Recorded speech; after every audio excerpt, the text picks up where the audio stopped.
a service of CNC Worldwide.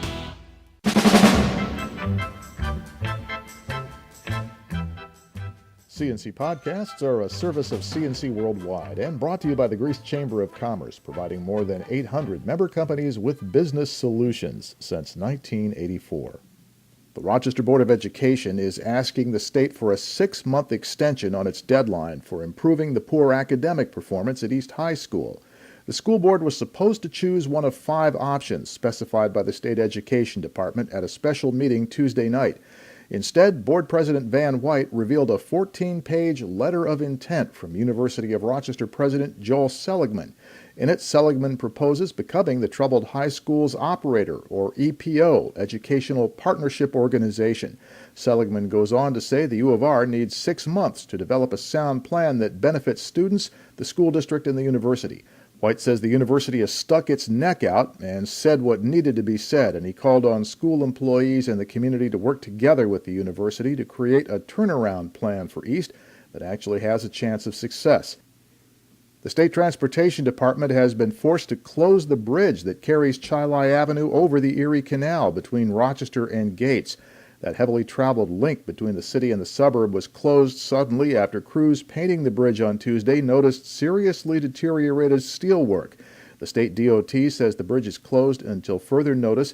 It's doing an inspection and an engineering analysis to determine what's wrong and how much weight the bridge can safely carry after temporary repairs. The state hopes to get the bridge reopened as quickly as possible. Meanwhile, all traffic is being routed to Brooks Avenue and to Genesee Park Boulevard. Rochester police say they have the suspect who shot Tyler Cody last week outside the Cedarwood Towers apartments on East Main Street.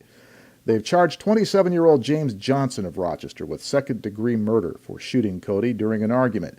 Cody ran into the apartment building for help. He died later at Strong Memorial Hospital. Bishop Kearny High School now owns its campus and its building. With some help from billionaire Tom Golisano, the Paychex founder helped facilitate the purchase from the Christian Brothers Institute, which filed for bankruptcy in 2011, and that put the future of the school in question.